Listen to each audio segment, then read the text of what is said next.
كان محمد أبا أحد من رجالكم ولكن رسول الله. فجر سے لے کر مغرب تک صبر کرتے ہیں.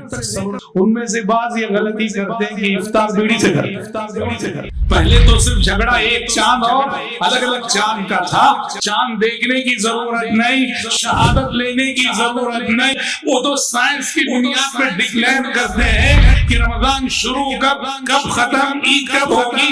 آج نہیں, آج سے 100 سال بعد کے رمضان کا بھی پوچھو تو سائنٹیفک نظریات کی بنیاد پر بتاتے ہیں. ساری بحث سائنس کی بنیاد, بحث و مباحثے میں پورا مہینہ گزرتا ہے. عبادتیں نام بھر. السلام علیکم ورحمۃ اللہ وبرکاتہ. ان الحمد للہ نحمده ونستعینه ونستغفره ونعوذ باللہ من شرور انفسنا ومن سیئات اعمالنا. من يهده الله فلا مضل له ومن يضلل فلا هادي له. وأشهد أن لا إله إلا الله وحده لا شريك له وأشهد أن محمدا عبده ورسوله. أما بعد فإن خير الحديث كتاب الله وخير الهدي هدي محمد صلى الله عليه وسلم وشر الأمور محدثاتها وكل محدثة بدعة وكل بدعة ضلالة وكل ضلالة في النار. أعوذ بالله السميع العليم من الشيطان الرجيم من همزه ونفخه ونفسه. يا أيها الذين آمنوا كتب عليكم الصيام كما كتب على الذين من قبلكم لعلكم تتقون. آج کے اس اجلاس کے معزز صدر فضیلت الشیخ حسن عمری, امیر ضلعی جامعۃ الحدیث ویزاگ, اسٹیج پر موجود معزز علماء, ذمہ داران جماعت و جمعیت, شرکاء اجلاس اور پردہ نشین خواتین اسلام, ابھی تک ہم فضیلت الشیخ بدیع الزبا مدنی حفظہ اللہ کا پر اثر جاندار خطاب سن رہے تھے. میرا تو من کر رہا تھا کہ میں اپنا وقت بھی شیخ محترم کو دے دوں. اتنی مفید گفتگو وہ فرما رہے تھے, اتنی تڑپ سے, اتنے جذبے سے وہ بول رہے تھے کہ آپ بھی استفادہ کیے ہوں گے, لیکن شخصی طور پر ان کی اس تقریر سے میں نے بہت استفادہ کیا. شیخ محترم مدینہ منورہ, جامعہ اسلامیہ مدینہ منورہ میں ہمارے سینئر ساتھی تھے. ہم نے مدینے میں بھی آپ کے ساتھ رہ کر بہت کچھ سیکھا ہے, اور دیکھیے ابھی بھی وہ گفتگو کرتے ہیں تو بہت کچھ ان سے سیکھنے کو ملتا ہے. میں شیخ کے حق میں دعا کرتا ہوں کہ اللہ تبارک و تعالیٰ آپ کی خدمات کو قبول فرمائے اور صحت و تندرستی سے اللہ تعالیٰ آپ کو مالا مال فرمائے. آپ کی زندگی کی جو بھی الجھنیں, مسائل, پریشانیاں, اللہ تبارک و تعالیٰ آپ, اللہ کی نصرت ہر قدم آپ کے شامل حال ہو. بہرحال مجھے اس وقت آپ کے سامنے رمضان ہی سے متعلق خطاب کرنا ہے, کیونکہ یہ ہماری مجلس, یہ ہماری نشست پوری کی پوری رمضان سے متعلق ہے. محترم بھائیوں اور محترم بہنوں, یہ میری اور آپ کی سعادت مندی ہے کہ الحمدللہ ثم الحمدللہ ہم سب اپنی زندگی میں بہت جلد ایک اور رمضان دیکھنے جا رہے ہیں. اللہ رب العزت سے سب سے پہلے میں دعا کرتا ہوں کہ اللہ مجھے اور آپ کو صحت و تندرستی اور ایمان و عمل کی حالت میں اس رمضان تک پہنچائے, اور اس ماہ رمضان کی اللہ ہمیں کما حقہ قدر کرنے کی توفیق عطا فرمائے. محترم بھائیوں اور محترم بہنوں, جانتے ہو کہ رمضان کو پانے کا مطلب کیا ہے؟ رمضان سے مومن کو کیا حاصل ہوتا ہے, کتنا حاصل ہوتا ہے؟ مومن اپنے ذخیرے آخرت میں کتنا اضافہ کرتا ہے؟ آپ اس کو ایک حدیث سے سمجھیے جو شاید آپ نے علماء سے یقیناً سنی ہوگی. پیارے نبی صلی اللہ علیہ وسلم کے زمانے میں 2 شخص ایک ساتھ مسلمان ہوئے, ایک ساتھ اسلام قبول کیے. اب پیارے نبی صلی اللہ علیہ وسلم کے زمانے میں مدنی زندگی میں ان دونوں میں سے ایک ساتھی کا ایک معرکے میں شہید ہو کر انتقال ہو. ایک ساتھی شہید ہو گئے، اور شہادت آپ جانتے ہیں کتنا بڑا رتبہ ہے۔ جو دوسرے ساتھی تھے وہ ان کے بعد 1 سال زندہ رہے، اور 1 سال زندہ رہ کر 1 سال بعد بستر پر طبعی موت انہیں آئی، فطری موت انہیں آئی۔ دونوں قبول کیے تھے اسلام ایک ساتھ، پہلے ساتھی شہید ہوئے جنگ میں، اور دوسری طرف ساتھی 1 سال بعد بستر پر فطری موت انہیں آئی۔ صحابی رسول طلحہ بن عبید اللہ کہتے ہیں کہ میں نے خواب دیکھا جنت الفردوس ہے، اور جنت الفردوس کے پاس ایک فرشتہ کھڑے آواز دے رہا ہے کہ جنت میں جو مستحقین ہیں جنت میں داخلے کے لیے انہیں بلا رہا ہے۔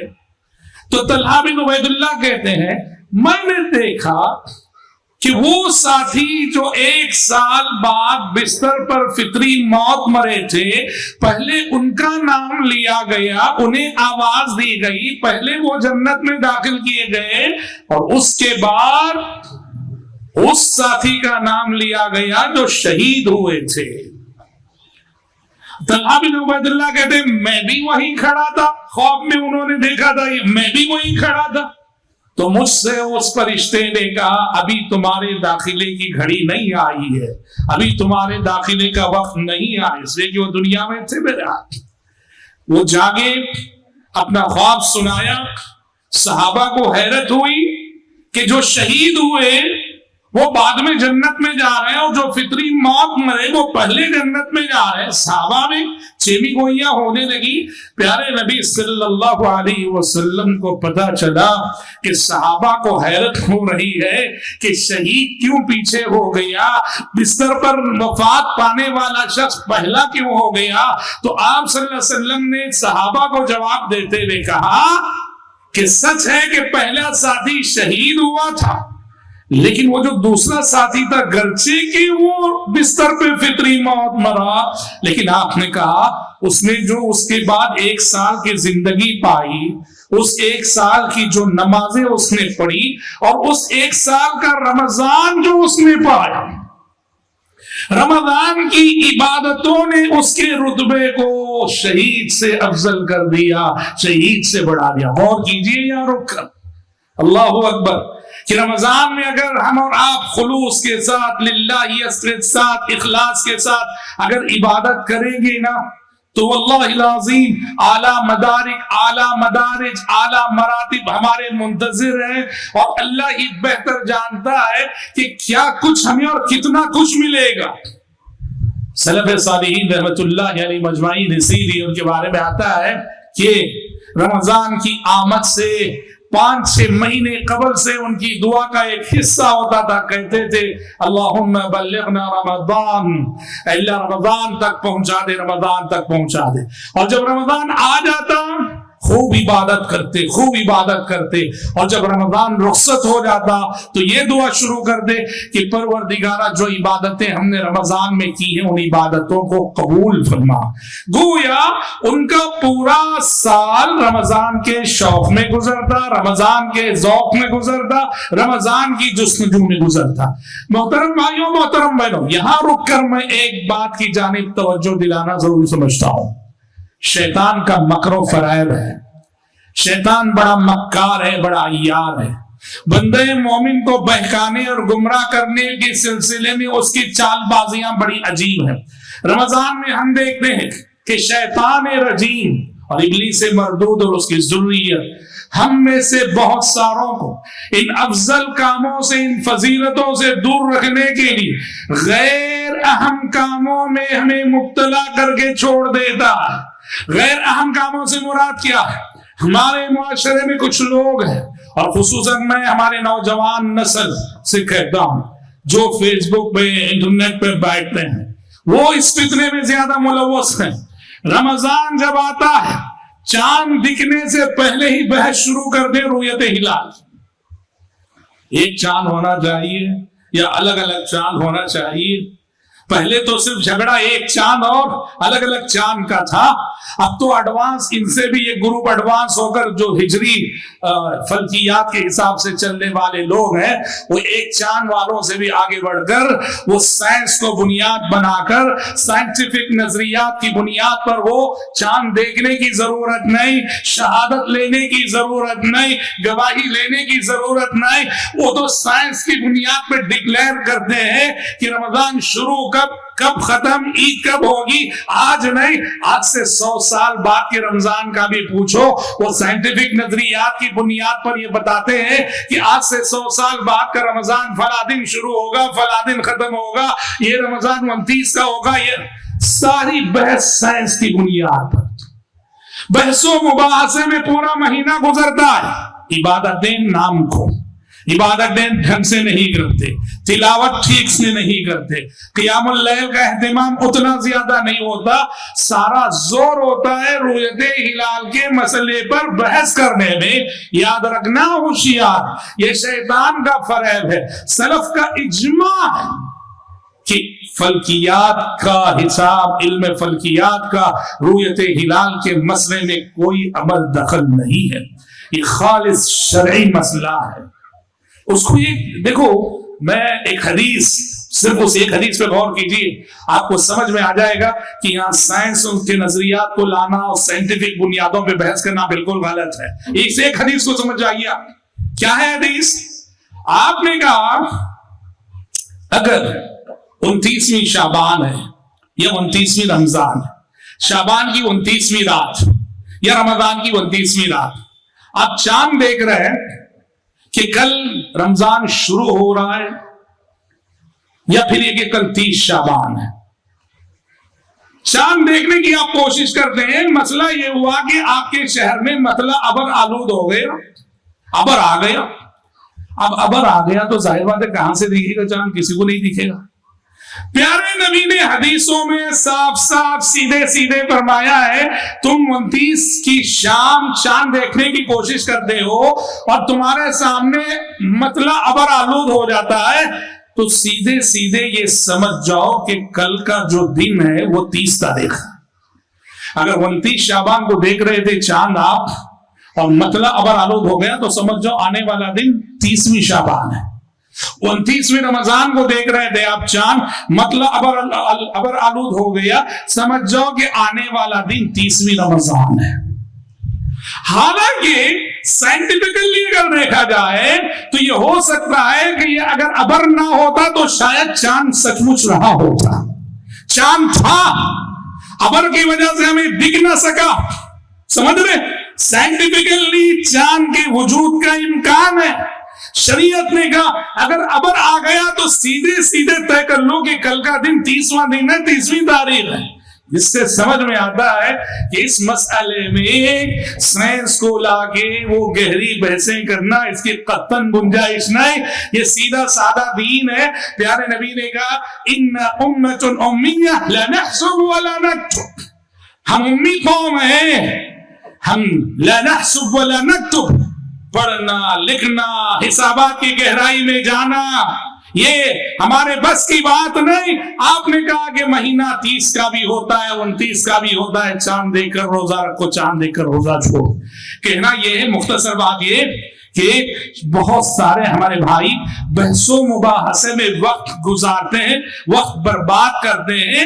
ہرگز ہرگز ایسا نہ کرے، اس ماہ مبارک میں پوری توجہ ذاتی اصلاح پر دیں۔ بھائیوں اور بہنوں، رمضان جیسے ہی آتا ہے زمین سے لے کر آسمان تک بڑی تبدیلیاں رونما ہوتی ہیں۔ رمضان کی آمد اتنا بڑا واقعہ ہے، رمضان کی آمد اتنی بڑی خوشخبری ہے، زمین سے لے کر آسمان تک کئی تبدیلیاں رونما ہوتی ہیں۔ آسمان پہ کیا ہوتا ہے؟ آسمان پہ یہ ہوتا ہے فتحت ابواب الجنہ، جنت الفردوس کے دروازے کھول دیے جاتے ہیں۔ وغلقت ابواب النار، جہنم کے دروازے بند کر دیے جاتے ہیں۔ یہ آسمان پہ اہتمامات ہو رہے رمضان کے لیے کہ اللہ جنت کے دروازے کھول رہا ہے کہ میرے بندوں، میرے بندوں، میری بندیوں چلے آؤ، جنت کے 8 دروازے اس مہینے میں تمہارے لیے کھل چکے ہیں، داخل ہو جاؤ، داخل ہو جاؤ۔ اور جہنم کے دروازے اس نے بند کر دیے کہ یہ وہ مہینہ ہے جس مہینے میں تمہیں جہنم سے دور رہنا ہے، جہنم سے دوری اختیار کرنی ہے۔ یہ آسمان میں تبدیلیاں ہوتی ہیں اور زمین میں کیا ہوتا ہے؟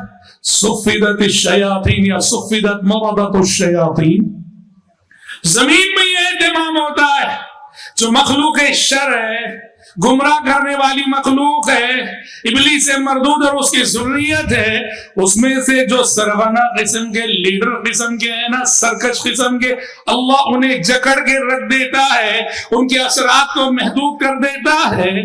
جب زمین سے لے کر آسمان تک اہتمامات ہو رہے ہوتے ہیں تو پیچھے سے ایک فرشتہ ندا دیتا ہے، ایک کہتا ہے یا باغی الخیر اقبل، یا باغی الخیر اقبل۔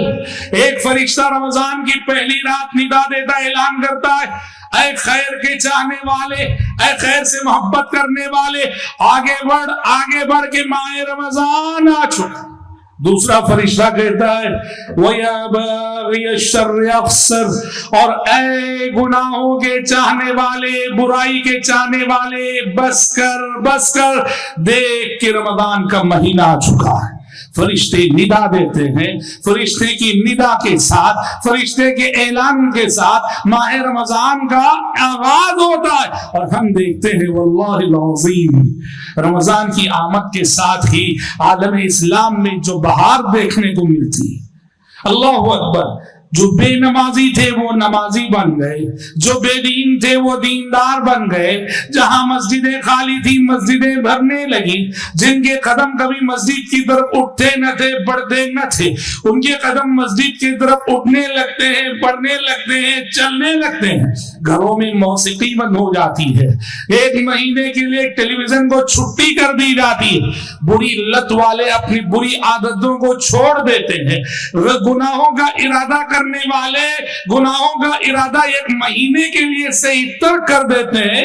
الغرض ماہ رمضان کی آمد پر خیر کی طرف اہل ایمان کا لپکنا اور شر سے بچنا، اس کے مناظر اس گئے گزرے دور میں بھی گلی گلی شہر دیکھنے کو ملتے ہیں۔ اور بھائیوں بہنوں، یہ مہینہ کیوں آتا ہے جانتے ہیں؟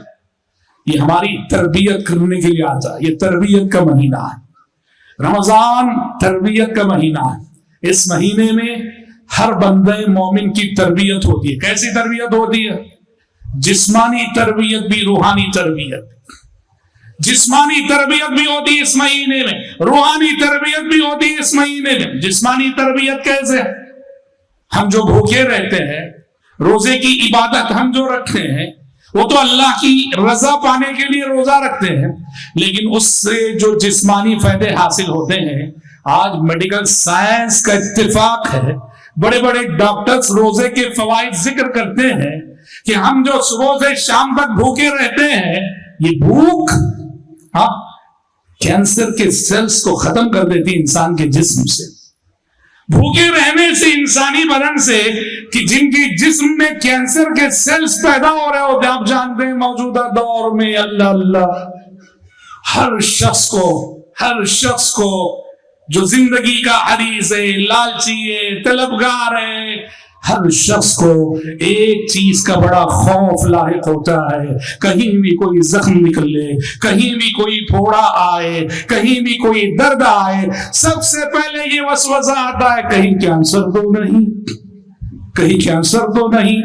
وہ زبان سے بولے کہ نہ بولے، دل کی بات، دل کا احساس، یہ مرض العصر بن چکا ہے۔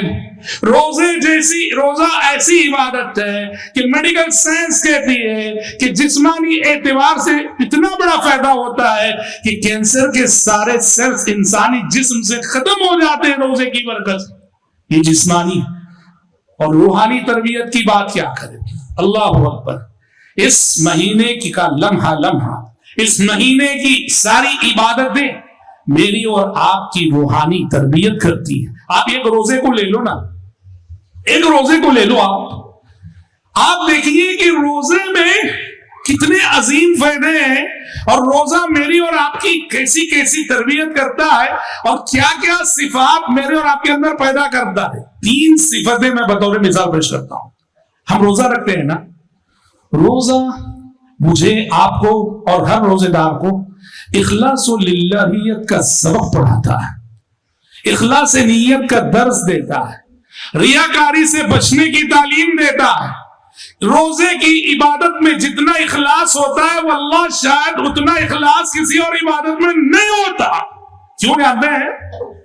آپ اور ساری عبادتیں جب کرتے ہیں نا، آپ دکھ کے آتے ہیں، لوگ دیکھ رہے ہو آپ نماز پڑھ رہے ہیں، لوگ دیکھ رہے ہیں آپ کو کیا آپ نماز پڑھ رہے ہیں، آپ زکوٰۃ دے رہے ہیں، صدقہ کر رہے ہیں، لوگ دیکھ رہے ہیں کہ آپ صدقہ کر رہے ہیں، زکوٰۃ دے رہے ہیں، کوئی دیکھے نہ دیکھے لینے والا غریب تو دیکھ رہا ہے۔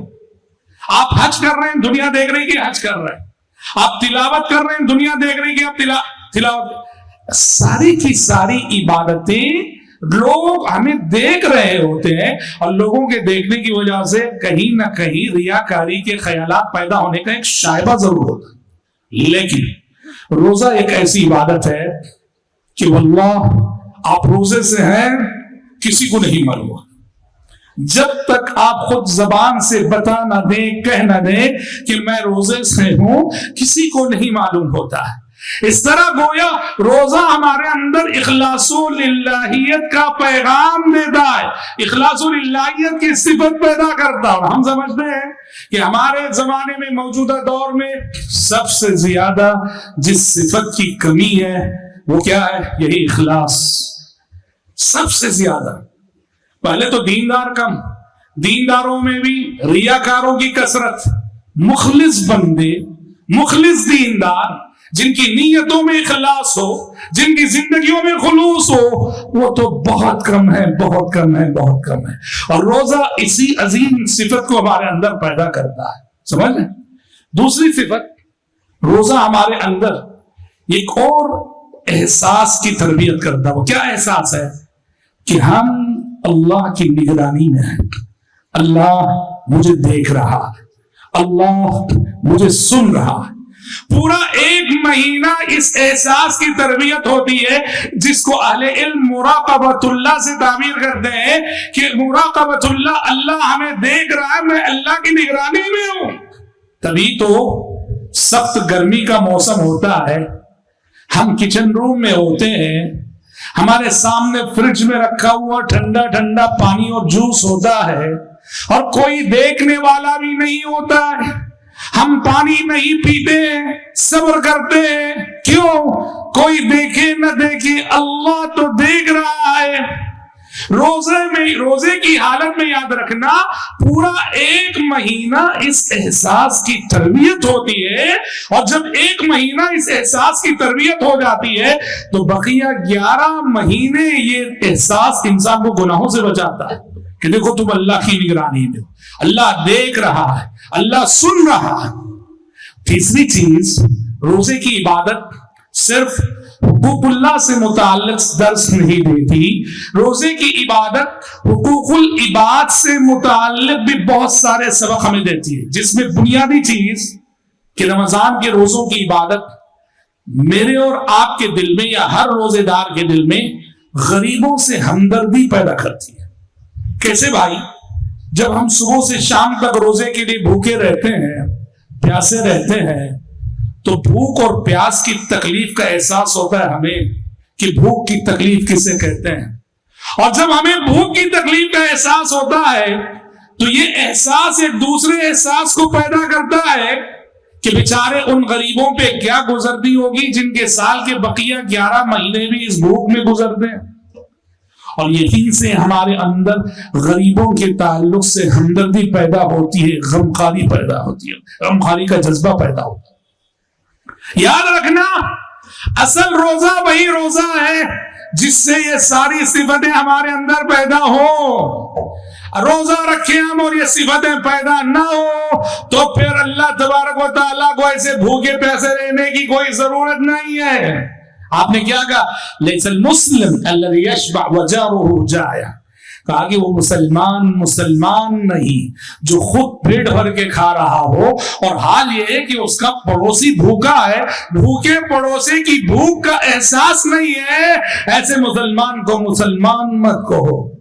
رمضان غریبوں سے ہمدردی کا سبق پڑھاتا ہے، اپنے خاندان کے غریبوں کا خیال رکھو، معاشرے کے غریبوں کا خیال رکھو، معاشرے کی بیواؤں یتیموں کا خیال رکھو۔ ہوشیار، عید کی خوشیوں میں خاندان کے یتیم کو بھول نہ جانا، اور ہوشیار کی عید کی خوشیوں میں شہر کی بیواؤں کو بھول نہ جانا۔ جس یتیم نے اپنے باپ کا سایہ کھویا ہے اور جس بیوہ نے اپنی زندگی کا سہاگ کھویا ہے، عید کی خوشیوں میں انہیں یاد رکھنا۔ اسی لیے شریعت نے رمضان کو کس تعلیم پہ ختم کیا؟ شریعت نے رمضان کو صدقۃ الفطر کی تعلیم پہ ختم کیا کہ رمضان کے روزوں کا اختتام صدقۃ الفطر ادا کر کے ہونا چاہیے، جس سے آپ غریبوں کے ساتھ ہمدردی اور محبت کا درس دیتے ہیں، غریبوں کے ساتھ ہمدردی کا ثبوت دیتے ہیں۔ حضرات، روزہ اور ماہ رمضان یہ جو شہر تربیت ہے، یہ جو تربیت کا مہینہ ہے، یہاں جن جن عناصر سے ہماری تربیت ہوتی ہے اس کا ایک پہلو یہ بھی ہے۔ دیکھیے، انسان کے اندر دو قسم کی شہوتیں ہیں، دو قسم کی شہوتیں ہیں انسان کے اندر، اور عام طور پر شیطان ان دو شہوتوں کے راستے سے مجھے اور آپ کو بہت بہکاتا ہے اور گمراہ کرتا ہے۔ ایک کو کہتے ہیں شہوت البطن اور ایک کو کہتے ہیں شہوت الفرج۔ شہوت البطن کیا ہے؟ اچھا اچھا کھانا، مزے مزے کا کھانا، پیٹ بھر کے کھانا، لذیذ چیزیں کھانا، اس کو کہتے ہیں شہوت البطن۔ شہوت البطن انسان سے کیا گناہ کرواتی جانتے ہیں کہ شہوت البطن، پیٹ کی شہوت کی وجہ سے انسان حرام خور بنتا ہے۔ اگر وہ صبر نہ کرے تو اپنے پیٹ کے لیے وہ حرام خور بنتا ہے، پیٹ پالنے کے لیے، اپنے بیوی بچوں کو کھلانے کے لیے حرام کماتا ہے، جھوٹ بولتا ہے، دھوکہ دیتا ہے۔ اس کا مقصد بس یہ ہوتا ہے کہ کمانا کمانا کمانا۔ تو یہ شہوت انسان کو حرام خور بناتی ہے۔ اور دوسری شہوت ہے جسے شہوت الفرج کہا جاتا ہے۔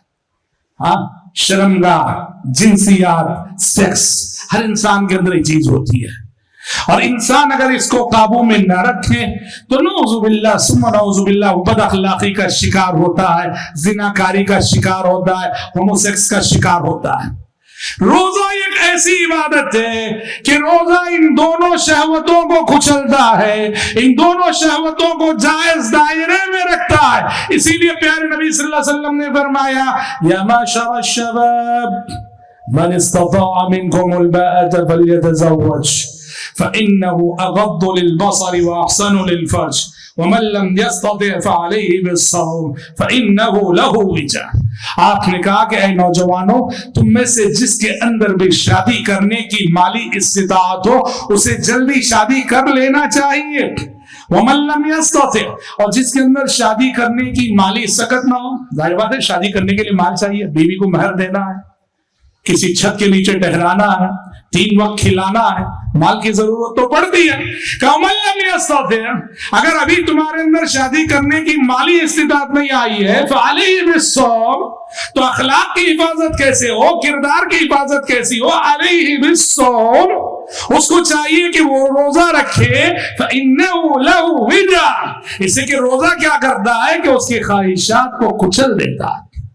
نوجوان نسل، وہ لڑکے ہو کہ لڑکیاں، بیرا روی سے بچنے کے لیے، گناہوں سے بچنے کے لیے، جوانی کی غلط عادتوں سے بچنے کے لیے واللہ العظیم روزے کی عبادت کو آزمائیں۔ رمضان کے روزے تو آپ رکھیں گے ہی، رمضان کے علاوہ بھی ہر ہفتے یوم الاثنین اور یوم الخمیس، جمعرات اور پیر کے روزے کا اہتمام کیجئے۔